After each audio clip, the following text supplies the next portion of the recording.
Hi friends, ಎಲ್ಲರಿಗೂ ನಮಸ್ತೆ. ಸಖಿ ಸಮೃದ್ಧಿ achieve Kannada ಬ್ಲಾಗ್ಗೆ ಸ್ವಾಗತ. ಎಲ್ಲರೂ ಹೇಗಿದ್ದೀರಿ? ಆರೋಗ್ಯವಾಗಿರಿ ಎಲ್ಲರೂ. ನಾನಿವತ್ತು ನನ್ನ ಮಿಷಿನಲ್ಲಿ ಓರ್ಲಾಕೊಮ್ಮೆ ಮತ್ತು ಜಿಗ್ಜಾಗ್ ಮಾಡ್ಕೋಬೇಕು. ಅದರಿಂದ ಬ್ಲೌಸ್ ಫುಲ್ಲು ರೆಡಿ ಆಯಿತು. ಫ್ರೆಂಡ್ಸ್, ನೀವೆಲ್ಲ ಯಾರಾದರೂ ಹೊಸ್ದಾಗಿ ನೋಡ್ತೀರಿ ನನ್ನ ಚಾನಲ್ನ ಸಬ್ಸ್ಕ್ರೈಬ್ ಮಾಡ್ಕೊಳ್ಳಿ, ನನ್ನ ಚಾನಲ್ಗೆ ಲೈಕ್ ಮಾಡಿ, ವಿಡಿಯೋನ ಎಂಡ್ವರೆಗೂ ನೋಡಿ.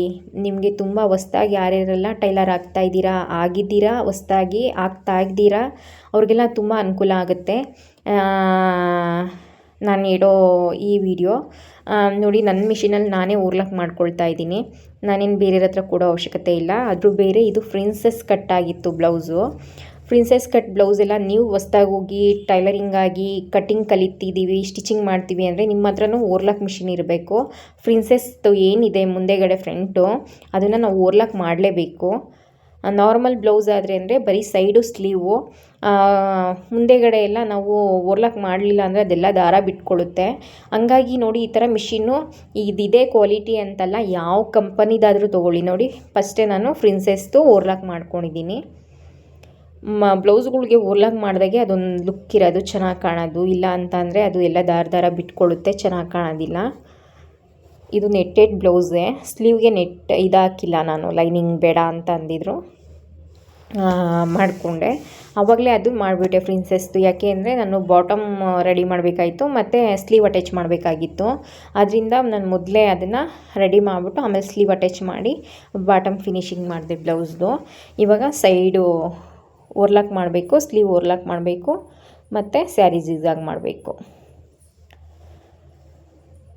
ಆಯಿತಾ? ಈ ಮಿಷಿನಲ್ಲೇ ಎರಡೂ ಆಗುತ್ತೆ. ಅಂದರೆ ಟೆನ್ಷನ್ ಚೇಂಜ್ ಮಾಡ್ಕೋಬೇಕು ಅಷ್ಟೇ. ಮಿಷಿನಲ್ಲೇ ಕೊಡ್ತಾರೆ ಟೆನ್ಷನ್ನ. ನಾನು ಈ ಮಿಷಿನ್ನ 13 ಇಯರ್ಸ್ ಆಯಿತು ತೊಗೊಂಡು. 13 ಇಯರ್ಸಲ್ಲಿ 2 ಟೈಮ್ಸ್ ಸರ್ವಿಸ್ ಮಾಡಿಸಿದ್ದೀನಿ. ಯಾಕೆ ಅಂತ ಅಂದರೆ ಅವಾಗವಾಗ ಇದಕ್ಕೇನು ಆಯಿಲ್ ಇರೋದಿಲ್ಲ ಒಳಗಡೆ, ಅದರಿಂದ. ನೋಡಿ, ಇವಾಗ ಸ್ಲೀವು ಮತ್ತು ಸೈಡು ಇದನ್ನು ಓರ್ಲಾಕ್ ಮಾಡ್ಕೋಬೇಕು ನಾನು. ಮುಂದೆಗಡೆ ಫ್ರಂಟಲ್ಲಿ ಆಗಿದೆ, ಪ್ರಿನ್ಸೆಸ್ ಕಟ್ ಬ್ಲೌಸ್ ಅಲ್ವಾ, ಫ್ರಂಟಲ್ಲಿ ಆಗಿದೆ. ಏನು ಅಂದರೆ ಈ ಮಿಷಿನ್ ಇಲ್ಲ ಅಂತ ಅಂದರೆ ನಾವು ಬೇರೆಯವ್ರ ಹತ್ರ ಹೋಗಬೇಕಾಗುತ್ತೆ ಫ್ರೆಂಡ್ಸು, ಓರ್ಲಾಕ್ ಮಾಡ್ಕೊಂಡು ಕೊಡಿ. ಇವಾಗ ನೆಟ್ಟೆಡ್ ಬ್ಲೌಸು ಅಂತ ಅಂದಮೇಲೆ ನೆಟ್ಟೆಡ್ ಬ್ಲೌಸ್ಗೆ ನಾವು ಓರ್ಲಾಕ್ ಮಾಡಲೇಬೇಕು. ಇಲ್ಲ ಅಂತ ಅಂದರೆ ಆರ್ಮೂಲಲ್ಲಿ ಮತ್ತು ಸೈಡಲ್ಲಿ ಎಲ್ಲ ಚುಚ್ಚುತ್ತೆ, ಅವರು ಇಷ್ಟಪಡೋದಿಲ್ಲ. ಅಮೌಂಟು ಮತ್ತು ಜಾಸ್ತಿ ಕೊಡೋದಿಲ್ಲ. ಅದೇ ನೋಡಿ, ಬೋಟಿಕಲ್ಲೆಲ್ಲ ಎಷ್ಟೊಂದು ಅಮೌಂಟ್ ಕೊಡ್ತಾರೆ. ಯಾಕೆಂದರೆ ಅವರು ಏನು ಸ್ಪೆಷಲಾಗಿ ಮಾಡೋದಿಲ್ಲ, ನಮ್ಮ ಥರನೇ ಸ್ಟಿಚಿಂಗ್ ಮಾಡೋದು. ಆದರೂ ಅವರು ಓರ್ಲಾಕೆಲ್ಲ ಮಾಡಿರ್ತಾರೆ ಅಂತ. ನೋಡಿ, ಇದು ಥ್ರೆಡ್ಡು 10 ರೂಪೀಸ್ ಎಷ್ಟು ದಪ್ಪ ಇದೆ ಅಂತ ಅಂದ್ಬಿಟ್ಟು. ಈ ಥರ ಥ್ರೆಡ್ಗಳು ನಮಗೆ ಅದೇ ಶರ್ಟು ಪ್ಯಾಂಟು ಮೆಟೀರಿಯಲ್ಸ್ ಸಿಗುತ್ತಲ್ವ, ಆ ಅಂಗಡಿಗಳಲ್ಲಿ ಸಿಗುತ್ತೆ. ನಾರ್ಮಲಿ ನಾವು ಲೈನಿಂಗ್ ಎಲ್ಲ ತರ್ತೀವಲ್ಲ, ಅದರಲ್ಲಿ ಸಿಗಲ್ಲ. ನೋಡಿ, ಇದು ಜಿಗ್ಜಾಗ್ ಮಾಡೋ ಟೆನ್ಷನ್ನು. ಸ್ಯಾರಿ ಜಿಗ್ಜಾಗ್ ಮಾಡಬೇಕಾದ್ರೆ ಇದನ್ನು ಹಾಕ್ಕೊಳ್ತೀನಿ. ಮಿಷಿನಲ್ಲಿ ಇದೆಯಲ್ಲ, ಇದು ಆರ್ಡ್ನರಿ ಟೆನ್ಷನ್ನು. ಅಂದರೆ ಈ ಮಿಷಿನ್ಗೆ ಹಾಕೋ ಆರ್ಡ್ನರಿ ಟೆನ್ಷನ್ನು. ನಾರ್ಮಲ್ ನಾವು ಜಾಕ್ ಮಿಷಿನ್ಗೆಲ್ಲ ಹಾಕ್ತೀವಲ್ಲ, ಆ ಥರ ಆರ್ಡ್ನರಿ ಟೆನ್ಷನ್ ಅಲ್ಲ. ಈ ಮಿಷಿನ್ಗೆ ಬೇರೆ ಬೇರೆ ಟೆನ್ಷನ್ನು. ಈ ಟೆನ್ಷನ್ಗಳು ಯಾವುದು ನಾವು ಮಾಡೋ ಸ್ಟಿಚಿಂಗ್ ಮಿಷಿನ್ಗೆ ಆಗೋದಿಲ್ಲ. ಇದ್ರದ್ದೇ ಬೇರೆ ಮಿಷಿನ್ ಅಲ್ವಾ, ಬೇರೆ ಟೆನ್ಷನ್ಗಳು. ಅಂದರೆ ನಮಗೆ ಒಂದೇ ಮಿಷಿನಲ್ಲಿ 2 ಕೆಲಸನೂ ಆಗುತ್ತಲ್ವಾ, ಅದೇ ನಮಗೆ ತುಂಬ ಟೈಮ್ ಸೇವ್ ಆಗುತ್ತೆ ಮತ್ತು ಇದರಿಂದ ದುಡ್ಡು ಸೇವ್ ಆಗುತ್ತೆ. ದುಡ್ಡು ಹೆಂಗೆ ಸೇವ್ ಆಗುತ್ತೆ ಅಂತ ನೀವು ಅಂದ್ಕೋಬೋದು. ಯಾವ ಥರ ಆಗುತ್ತೆ ಅಂತಂದರೆ, ಇವಾಗ ನಮ್ಮ ಹತ್ರ ಮಿಷಿನ್ ಇರಲ್ಲ ಜಿಗ್ಜಾಗ್ದು ಮತ್ತು ಓರ್ಲಾಕ್ದು. ಇವಾಗ ನಾವು ಬೇರೆಯವ್ರ ಹತ್ರ ಓರ್ಲಾಕ್ ಮಾಡ್ಸೋಕ್ಕೆ ಹೋಗ್ತೀವಿ ಅಂತ ಅಂದರೆ ಒಂದು 20-25 ರೂಪೀಸ್ ಕೊಡಬೇಕಾಗತ್ತಾ? ಸ್ಯಾರಿ ಜಿಗ್ಜಾಗ್ಗೆ 20 ರೂಪೀಸ್ ಕೊಡಬೇಕಾಗತ್ತಾ? ನಾವು ಹೋಗಿ ಕೊಟ್ಟಿಷನ್ನೇ ಅವ್ರು ಬಟ್ಟೆ ಸ್ಟಿಚ್ ಮಾಡ್ತಾರಾ? ಅವ್ರಿಗೂ ಬೇರೆ ಬೇರೆ ಕೆಲಸ ಇರುತ್ತೆ. ಆಮೇಲೆ ಬನ್ನಿ ಅಂತ ಹೇಳ್ತಾರೆ. ತಿರ್ಗಾ ಮನೆಗೆ ಬರ್ತೀವಿ, ತಿರ್ಗಾ ಹೋಗ್ತೀವಿ. ಆವಾಗ ಆ ಟೈಮು ಸೇವ್ ಆಗುತ್ತೆ ನಮಗೆ. ಮತ್ತು ನಮ್ಮ ಹತ್ರ ನಮ್ಮ ಮನೇಲಿ ಮಿಷಿನ್ ಇದ್ದರೆ ಸ್ಟಿಚಿಂಗ್ ಮಾಡ್ಕೊಬಿಟ್ರೆ ದುಡ್ಡು ಸೇವ್ ಆಗುತ್ತೆ. ನೋಡಿ, ಈ ಥರ ಹಾಕ್ಕೊಳೋದು ಟೆನ್ಷನ್ನ. ಅದನ್ನು ಹಿಂಗೆ ಎತ್ಬಿಟ್ಟು ಅಲ್ಲಿ ಒಂಥರ ಕುಕ್ಕಿ ಥರ ಇರುತ್ತೆ, ಅಲ್ಲಿ ಹೋಗಿದ್ರೆ ಅಂದರೆ ಮ್ಯಾಗ್ನೆಟ್ ಯಾವ ಥರ ಆ ಕುಕ್ಕಿಗೆ ಹೋಗಿಸಿಗೆ ಮ್ಯಾಗ್ನೆಟ್ ಹಿಂಗೆ ಎಳ್ಕೊಳ್ಳುತ್ತೆ ನೋಡಿ, ಆ ಥರ ಅದೇ ಟಕ್ ಅಂತ ಎಳ್ಕೊಳ್ಳುತ್ತೆ. ಆವಾಗ ಸೌಂಡ್ ಬರುತ್ತೆ. ನೀಡಲ್ಗೆ ಥ್ರೆಡ್ ಹಾಕ್ಬಿಟ್ಟು, ಇದು ವೈಟ್ ಥ್ರೆಡ್ ಹಾಕ್ಕೊಂಡಿದ್ದೀನಿ. ಯಾಕೆ ಅಂತ ಅಂದರೆ ಇದು ಓರ್ಲಾಕ್ ಮಾಡಬೇಕಲ್ಲ, ಅದಕ್ಕೆ ಫ್ರೆಂಡ್ಸ್. ಮತ್ತು ಇದು ಓರ್ಲಾಕ್ ಮಾಡಬೇಕಾದ್ರೆ ನಾನು 2 ಟೈಮ್ಸ್ ಮಾಡ್ತೀನಿ ಓರ್ಲಾಕ್ನ. ಏಕೆ ಅಂತ ಅಂದರೆ ನಾರ್ಮಲ್ ಓರ್ಲಾಕ್ ಮಿಷಿನ್ನು ಬೇರೆಯವ್ರ ಹತ್ರ ಇರೋದಿಲ್ಲ, ಅದೆಲ್ಲ 3 ಥ್ರೆಡ್ ಹಾಕಿರ್ತಾರೆ. ಮೇಲ್ಗಡೆ 2 ನೀಡಲ್ಲಿ ಕೆಳಗಡೆ 1 ಆ 3 ಥ್ರೆಡ್ ಹಾಕ್ಕೊಂಡು ಮಾಡ್ತಾರೆ. ನಮ್ಮ ಹತ್ರ ಇದು ಬಾಬಿನ್ಗೊಂದು ಮತ್ತು ಸ್ಟಿಚಿಂಗೊಂದು ಅಷ್ಟೇ ಅಲ್ವಾ ಇರೋದು. ಅದರಿಂದ ಚೆನ್ನಾಗಿ ಕಾಣುತ್ತೆ ಒಂದ್ಸಲಿ ಮಾಡಿದ್ರೂ. ಅಂದರೂ ಇನ್ನೊಂದು ಸ್ವಲ್ಪ ತಿಕ್ಕಾಗಿ ಚೆನ್ನಾಗಿ ಬರಲಿ ಅಂದ್ಬಿಟ್ಟು ನೋಡಿ, ಇವಾಗ ಆರ್ಮೋಲ್ ಏನಿದೆ ಸ್ಲೀವ್ ಅಟ್ಯಾಚ್ ಮಾಡಿರ್ತೀವಲ್ವ ಅಲ್ಲಿಂದ ಓರ್ಲಾಕ್ ಮಾಡ್ಕೊಂಬರ್ತೀನಿ. ಆಲ್ರೆಡಿ ಸ್ಟಿಚಿಂಗ್ ಎಲ್ಲ ಆಗಿಬಿಟ್ಟಿದೆ, ಓರ್ಲಾಕ್ ಮಾಡ್ಕೊಂಬರ್ತೀನಿ.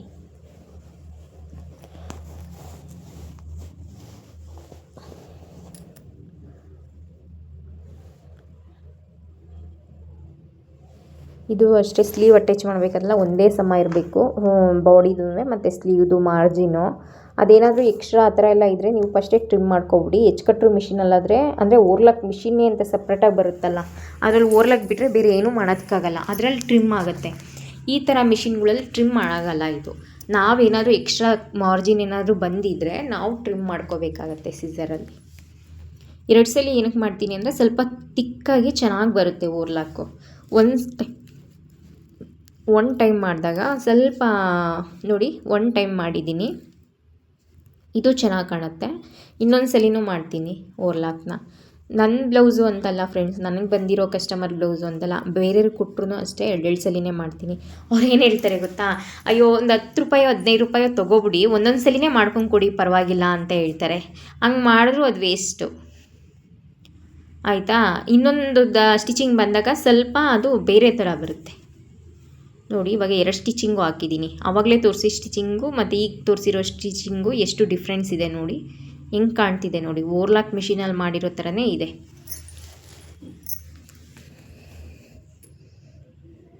ನನಗಂತೂ ಈ ಥರ ಮಿಷಿನ್ ಇರೋದ್ರಿಂದ ತುಂಬ ಟೈಮ್ ಸೇವ್ ಆಗುತ್ತೆ ಫ್ರೆಂಡ್ಸ್. ನನಗಿತ್ತು ಹೊರಗಡೆ ಎಲ್ಲ ಓಡಾಡೋದು ಅಂತಂದರೆ ತುಂಬ ಬೇಜಾರಾಗುತ್ತೆ. ಬಟ್ಟೆಗಳ್ನ ಎತ್ಕೊಂಡು ಅಲ್ಲಿಗೋಗು ಇಲ್ಲಿಗೋಗು ಅಂತ. ನನ್ನ ಹತ್ರನೇ ಈ ಮಿಷಿನೆಲ್ಲ ಇರೋದಕ್ಕೆ ನನಗೇನು ಒಂದ್ಸಲ ಮನೆ ಬಿಟ್ಟು ಆಚೆನೇ ಹೋಗಂಗಿಲ್ಲ. ಬ್ಲೌಸಲ್ಲೇ ರೆಡಿ ಆಗುತ್ತೆ, ಅಲ್ಲೇ ಓರ್ಲಾಕ್ ಮಾಡ್ಕೊಳ್ತೀನಿ, ಅಲ್ಲೇ ಸ್ಯಾರಿ ಪಾಲ್ ಹಾಕ್ಕೊಳ್ತೀನಿ, ಜಿಗ್ಜಾಗ್ ಮಾಡ್ಕೊಳ್ತೀನಿ.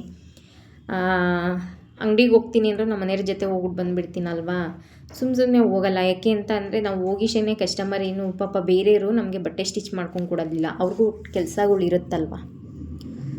ಅದರಿಂದ ಇವಾಗ ಸೈಡ್ ಓರ್ಲಾಕ್ ಮಾಡ್ತಾಯಿದ್ದೀನಿ. ಇನ್ನೊಂದು ಅವರ್ ಬಿಟ್ಟು ಬನ್ನಿ, 2 ಅವರ್ ಬಿಟ್ಟು ಬನ್ನಿ ಅಂತ ಹೇಳ್ತಾರಾ, ಅವಾಗ ಮತ್ತೆ ನಾವು ಇನ್ನೊಂದ್ಸಲಿ ಹೋಗ್ತೀವ, ಏನು ಕೆಲಸ ಇದ್ದರೂ ಬಿಟ್ಬಿಟ್ಟು ಬಟ್ಟೆ ಇಸ್ಕೊಂಬರೋದಕ್ಕೆ ಆ ಟೈಮ್ ಸೇವ್ ಆಗುತ್ತೆ. ಮತ್ತು ಇವಕ್ಕೆಲ್ಲ ಬೇರೆಯವ್ರಿಗೆ ಕೊಡ್ತೀವಲ್ಲ ಅಮೌಂಟು ಕೆಲಸ ಮಾಡ್ಸೋಕ್ಕೆ, ಅದೂ ನಮ್ಮ ಹತ್ರ ಸೇವ್ ಆಗುತ್ತೆ. ನೀವೆಲ್ಲ ಯಾರೆಲ್ಲ ಹೊಸ್ದಾಗಿ ಟೈಲರಿಂಗ್ ಆಗ್ತಾಯಿದ್ದೀರೋ ಒಂದು ಮಾಡ್ಕೊಳ್ಳಿ ಮಿಷಿನ್ನ, ಏನೂ ತೊಂದರೆ ಇಲ್ಲ. ಈ ಥರ ಮಿಷಿನ್ನ ನಿಮಗೆ ತುಂಬ ಹೆಲ್ಪ್ ಆಗುತ್ತೆ. ಇದರಿಂದ ದುಡ್ಡು ಸೇವ್ ಆಗುತ್ತೆ ಮತ್ತು ನಿಮ್ಮ ಟೈಮು ಸೇವ್ ಆಗುತ್ತೆ. ಅದೇ ಟೈಮಲ್ಲೇ ನೀವು ಬೇರೆ ಕೆಲಸನೂ ಮಾಡ್ಬೋದು. ಏನು ಅಂದರೆ ಮನೇಲಿ ಕೆಲಸ ಮಾಡ್ಕೊಂಡು ಮಕ್ಳನ್ನ ನೋಡ್ಕೊಂಡು ಮಿಷಿನ್ ಮೇಲೆ ಕೆಲಸ ಮಾಡಿ ಸಾಕಾಗಿರ್ತೈತೆ. ಏನಾದರೂ ಎತ್ಕೊಂಡು ಎಲ್ಲಾದರೂ ಓಡಾಡಬೇಕು ಅಂತ ಅಂದ್ರಂತೂ ತುಂಬ ಹಿಂಸೆ ಆಗಿಬಿಡುತ್ತೆ. ಅಪ್ಪ ಆಗೋದಿಲ್ಲ. ಬಿಸಿಲಿರಲಿ ಮಳೆ ಇರಲಿ, ಬಟ್ಟೆ ಅರ್ಜೆಂಟ್ ಇದ್ದರೆ ನಾವು ಹೋಗಲೇಬೇಕಾಗತ್ತೆ ನೋಡಿ. ಸೈಡ್ ಓರ್ಲಾಕ್ ಆಯಿತು. ಇವಾಗ ಜಿಗ್ಜಾಗ್ ಮಾಡ್ತಾಯಿದ್ದೀನಿ ನಾನು. ಜಿಗ್ಜಾಗ್ ಮಾಡೋದಕ್ಕೆ ಮಾಮೂಲಿ ಮ್ಯಾಚಿಂಗ್ ಥ್ರೆಡ್ ಹಾಕ್ಕೊಳ್ತೀನಿ ಫ್ರೆಂಡ್ಸ್. ನಾನು ವೈರಲ್ಲೆಲ್ಲ ಮಾಡಲ್ಲ. ವೈರಲ್ ಮಾಡಿದ್ರೆ ನಮ್ಮ ಸೈಡೆಲ್ಲ 15 ರೂಪಾಯಿ ತೊಗೊಳ್ತಾರೆ. ಥ್ರೆಡ್ ಹಾಕಿ ಮಾಡಿದ್ರೆ 20 ರುಪೀಸ್ ತೊಗೊಳ್ತಾರೆ. ನನಗೆ ಇವರು ಪರ್ಮನೆಂಟಾಗಿ ಒಂದು ವಾರಕ್ಕೆ ಹೆಂಗಿಲ್ಲ ಅಂದರೂ ಒಂದು 100 ಸೀರೆ ಆದರೂ ಕೊಡ್ತಾರೆ ಫ್ರೆಂಡ್ಸ್. ಸೀಸನಲ್ವಂತೂ ಒಂದು 150-200 ಸೀರೆನೇ ಬರುತ್ತೆ. ಒಬ್ಬರೇ ಕೊಡೋದು, ಅವರಷ್ಟೆಲ್ಲ ಬಟ್ಟೆ ಕೊಡ್ತಾರೆ ನನಗೆ. ಅದಕ್ಕೆ ಅವ್ರಿಗೆ ಮಾತ್ರ ನಾನು 15 ರೂಪಾಯಿ ಹಂಗೆ ತೊಗೊಳ್ತೀನಿ. ಅಂದರೆ ಅವರೇ ಮನೆಗೆ ತೊಗೊಂಬಂದು ಕೊಡ್ತಾರೆ ಮತ್ತು ಅವರೇ ತೊಗೊಂಡೋಗ್ತಾರೆ. ನಾನೇನು ತೊಗೊಂಡೋಗಲ್ಲ, ತೊಗೊಂಬರಲ್ಲ. ಅದರಿಂದ ಪರ್ಮನೆಂಟಾಗಿ ಕೊಡ್ತಾರೆ. ಆವಾಗಲೇ 4-5 ಇಯರ್ಸಿಂದ ಮಾಡ್ತಾಯಿದ್ದೀನಿ ಅವ್ರ ಹತ್ರ ಜಿಗ್ಜಾಗು. ಹಂಗಾಗಿ ಅವ್ರಿಗೆ ಮಾತ್ರ 15 ರೂಪಾಯಿ. ಇನ್ನು ಬೇರೆ ಯಾರೇ ಕಸ್ಟಮರ್ ಬಂದರೂ ಅವ್ರ ಹತ್ರ 20 ರೂಪಾಯೇ ತೊಗೊಳೋದು ನಾನು. ಏಕೆಂದರೆ ಇವ್ರು ತೊಗೊಂಬಂತಾರೆ, ತೊಗೊಂಡೋಗ್ತಾರೆ, ಅಷ್ಟು ಕೆಲಸ ಕೊಡ್ತಾರೆ. ವರ್ಕ್ ಹೆಂಗಿಲ್ಲ ಅಂತಂದರೂ ಜಿಗ್ಜಾಗ್ ಮಾಡೋದ್ರಲ್ಲೇ 1,500-2,000 ರೂಪಾಯಿ ನನಗೆ ಬರ್ತೈತೆ. ಅದರಿಂದ ನಾವು ಅಷ್ಟು ಕಮ್ಮಿ ಮಾಡ್ಕೋಬೇಕಲ್ವಾ, ಮಾಡ್ಕೊಂಡಿದ್ದೀನಿ ಆ ಥರ. ನೀವು ಅಷ್ಟೇ, ಇದರಲ್ಲೂ ಅಷ್ಟೇ. ಮತ್ತು ಇದರಲ್ಲಿ ಬಟ್ಟೆ ಆರ್ಟಿಸ್ಟೂ ಚೆನ್ನಾಗಿ ಮಾಡ್ಬೋದು. ಯಾವ ಥರ ಅಂತ ಅಂದರೆ ಬಟ್ಟೆ ಪಿಂಚ್ಕೊಬಿಟ್ಟಿರುತ್ತೆ. ಈಗ ಮಕ್ಳುಗಳು ಬಿದ್ದು ಮಂಡಿಲೆಲ್ಲ ಪ್ಯಾಂಟ್ ಹರಿದೋಗ್ಬಿಟ್ಟಿರುತ್ತೆ, ಇಲ್ಲ ಶರ್ಟ್ ಬಟ್ಟೆ ಒಣಗಾಕಿದ್ರೆ ಏನಾದರೂ ಕಂಬಿಗೆ ಸಿಗಾಕೊಂಡು ಹರಿದೋಗ್ಬಿಟ್ಟಿರುತ್ತಲ್ಲ, ಅದಕ್ಕೆ ಮ್ಯಾಚಿಂಗ್ ಥ್ರೆಡ್ ಹಾಕ್ಕೊಂಡು ಒಳಗಡೆ ಪೇಪರು ಇಲ್ಲ ಅಂತ ಅಂದರೆ ಇದು ಟಿಶ್ಯೂ ಏನಾದರೂ 1-2 ಪೇಪರ್ನ ಒಳಗಡೆ ಹಾಕ್ಬಿಟ್ಟು ಮೇಲ್ಗಡೆ ಸೇಮ್ ಥ್ರೆಡ್ ಹಾಕ್ಬಿಟ್ಟು ರಫ್ ಹೊಡೆದ್ರೆ ಅಂದರೆ ಇದೇ ಸ್ಟಿಚಿಂಗು. ಆರ್ಡಿನರಿ ಟೆನ್ಷನ್ ಇಕ್ಬಿಟ್ಟು ಒಂಚೂರು ನಾವು ಸ್ಟಿಚಿಂಗ್ ಮಾಡಿದ್ದೀವಿ ಅಂತಲೇ ಅನಿಸಲ್ಲ ಫ್ರೆಂಡ್ಸ್, ಅಷ್ಟು ಚೆನ್ನಾಗಿ ಬರುತ್ತೆ ನೋಡಿ. ಇವಾಗ ಮ್ಯಾಚಿಂಗ್ ಥ್ರೆಡ್ ಹಾಕ್ಕೊಂಡೆ ಓವರ್ಲಾಕ್ ಮಾಡ್ತಾಯಿದ್ದೀನಿ ನಾನು. ಬ್ಲೌಸು ರೆಡಿ ಆಯಿತು. ಸ್ಯಾರಿ ಪಾಲ್ ಹಾಕಿದ್ದೀನಿ ನಾನು ಆವಾಗಲೇ, ಮಿಷಿನ್ ಮೇಲೆ ಇತ್ತಲ್ಲ ಸ್ಟಿಚ್ ಮಾಡೋದಕ್ಕೆ, ಅದಕ್ಕೆ ಆ ಮಿಷಿನಲ್ಲೇ ಹಾಕ್ಕೊಂಡೆ. ಇವಾಗ ಜಿಗ್ಜಾಗ್ ಮಾಡ್ತಾಯಿದ್ದೀನಿ. ಇದೆಲ್ಲ ಆಯಿತು, ಮುಗೀತು ಈ ಕೆಲಸ.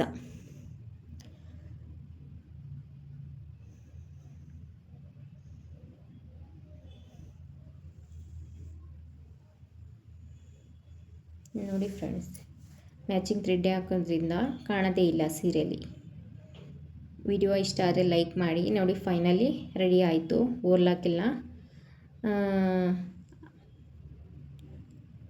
ನೋಡಿ, ಸೈಡು ಅಷ್ಟೇ ಎಷ್ಟು ಚೆನ್ನಾಗಿ ಬಂದಿದೆ ಅಂತ. ಎಕ್ಸ್ಟ್ರಾ ಏನಿದೆ ಅದನ್ನು ಲೈಟಾಗಿ ಆ ಥರ ಟ್ರಿಮ್ ಮಾಡ್ಕೊಳ್ಳಿ. ತುಂಬ ಜಾಸ್ತಿ ಬಂದಿರಲ್ಲ, ಸುಮ್ಮನೆ ಹಂಗೆ ಸ್ವಲ್ಪ ದಾರ ಬಂದಿರುತ್ತೆ ಅಷ್ಟೇ.